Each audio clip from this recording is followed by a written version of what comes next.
रायगड जिल्ह्यातील असणाऱ्या खोपोली नगर परिषद हद्दीतील मिळ कातकरवाडी येथील एक व्हिडिओ समोर आला होता। त्यामध्ये गावातील एका मयत झालेल्या इसमाचा जो प्रेत यात्रा आहे ती स्मशानभूमीमध्ये नेण्याकरिता नागरिकांना कष्ट करत म्हणजे जो आपण माझ्या पाठीमागे पाहू शकता जो नाला आहे या नाल्यातूनच जो आहे ती प्रेत यात्रा काढण्यात आली होती व समोर दिसणारी जी स्मशानभूमी आहे त्या स्मशानभूमीकडे जाऊन जे आहे ते प्रेतावरती जे आहे ते अंत्यसंस्कार करण्यात आले होते। आपल्यासोबत बोलण्याकरिता मिळ कातकरवाडी येथील काही ग्रामस्थ आहेत। दादा, काय नेमका तो प्रकार होता, काय नेमकी व्हिडिओ व्हायरल झाली होती, काय सांगाल?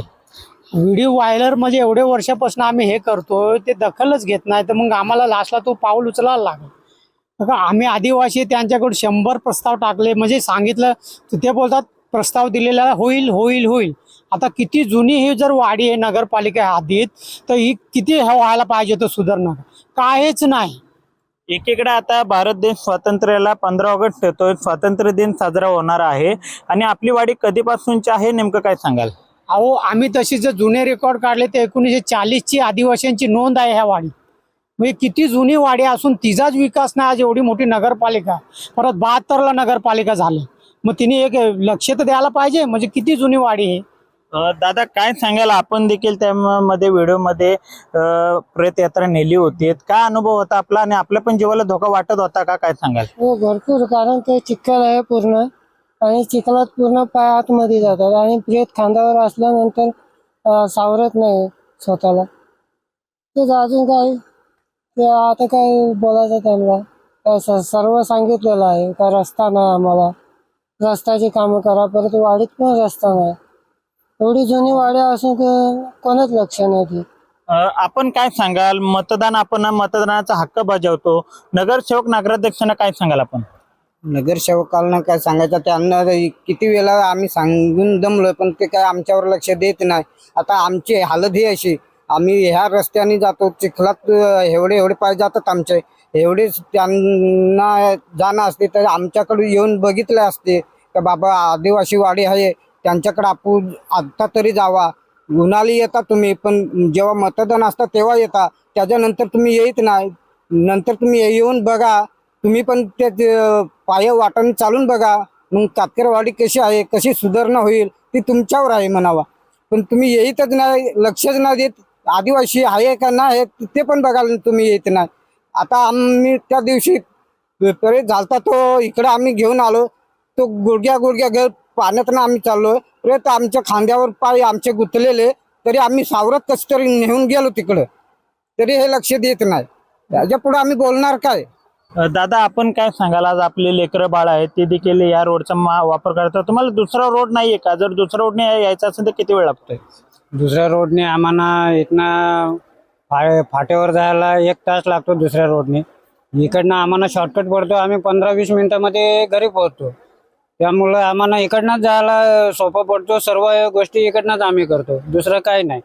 आता हे जो रोड बनवलेला आहे हा आता मिलवाडे आपले याला मिलगावच्या याला बनवलेला आहे, त्यामुळं त्यांना सुविधा चांगली केलेली आहे। आता आम्ही आदिवासी असून आम्हाला यामुळं आम्हाला मधनं शॉर्टकट जायला लागतो पाण्यातनं, ते पण आता आम्ही तरी करणार काय? त्यांना एवढा आम्ही रिक्वेस्ट करून दमलोय, आखी वाडी कधी कधी हे करते तरी पण ते काय दखल घेत नाही, काय नाही। आम्ही आदिवासी आहोत म्हणून आम्हाला आदिवासी सारखं ठेवायचं काय? आज हे आदिवासी समाजाला जे आहे ते मूलभूत सोयीसुविधा जे आहेत ते मिळत नाहीत, सोयीसुविधांपासून त्यांना वंचित राहावं लागतंय। असे जीवावर उदार होऊन त्यांना नदी नाल्यातून जे आहे ते अंत्ययात्रा काढावी लागत आहे। त्यामुळे कुठेतरी ही शोकांतिकाच म्हणावी लागेल। राज्य शासन, प्रशासन व स्थानिक नगरपालिका प्रशासन यांनी देखील याची जी आहे ती गांभीर्याने दखल घेणं अत्यंत महत्त्वाचं आहे व या ठिकाणी जे आहे या नाल्यावरती उपाययोजना करणं गरजेचं आहे। प्रसाद अटक, LS मराठी, खोपोली, रायगड। कसं आहे की गेल्या बऱ्याच वर्षापासून तिथल्या त्या आदिवासी बांधवांचा विषय पेंडिंग होता। जेव्हा आम्ही नगराध्यक्ष झालो आणि आमची नवीन बॉडी आली, तेव्हा तो तिथले जे स्थानिक नगरसेवक असतील, स्थानिक लोकप्रतिनिधी असतील, त्यांनी ही बाब माझ्या कानावर घातली होती आणि ह्याच्यानंतर आम्ही त्याचं इस्टिमेटसुद्धा बनवून ठेवलेलं होतं. 70-1 लाखापर्यंत त्याचं इस्टिमेट झालेलं आहे. जर आपल्याला माहीत असेल, की आपल्याकडे 2 आचारसंहिता होऊन गेल्या आपल्या जिल्ह्यामध्ये. एक जिल्हा परिषदेची झाली आणि त्यानंतर एक 15-20 दिवसासाठी आपली स्थानिक स्वराज्याच्या आमदारच्या ह्याची आचारसंहिता होऊन गेली. ह्या 2 कालावधीमध्ये जे काही आमची सर्व कामं आहेत, प्रशासकीय कामं, ती एकदम संथ गतीने झाली. त्या ह्याच्यामध्ये आम्ही आता त्याचं इस्टिमेट बनवून त्याचं टेंडरला सुद्धा तयार आहे. परंतु आता पाऊस एवढ्या जोरात चालू झालेला आहे, तर टेंडर काढून परत वर्क ऑर्डर तयार करणे आणि ते काम मुदतीत पूर्ण करून घेणे, याच्यासाठी परत पुढची कुठल्याही तांत्रिक बाबीमध्ये हे काम अडकू नये म्हणून आम्ही त्याचा आत्तापर्यंतचा निविदा काढण्याचं थांबवलेलं आहे. परंतु आता ह्या 15-20 दिवसात त्याची आम्ही निविदा काढून वर्क ऑर्डर सुद्धा देऊ. पण हा काम बऱ्याच वर्षापासून पेंडिंग होता. आमच्या जसं लक्षात आलं स्थानिक बॉडीच्या आणि आमच्या प्रशासनाच्या, तर त्याची आम्ही पूर्तता सुद्धा पूर्ण करण्यात सुरू केलेली आहे. आणि त्यात महत्त्वाचं काय आहे, की हा पावसाळी नाळा आहे, की हा रेग्युलर नदी वाहते 12 महिने हा असा भाग नाहीये. तो पावसाळी नाळा असल्यामुळे आत्ता जोराचा पाऊस झाल्यामुळे तिथं हा इश्यू झालेला आहे आणि खूप त्या दिवशी मला वाटतं खूप जोरात अतिवृष्टी झालेली होती आणि त्यावेळेला ही घटना घडली आणि नेमकी त्याच वेळेला हा व्हिडिओ व्हायरल झालेला आहे.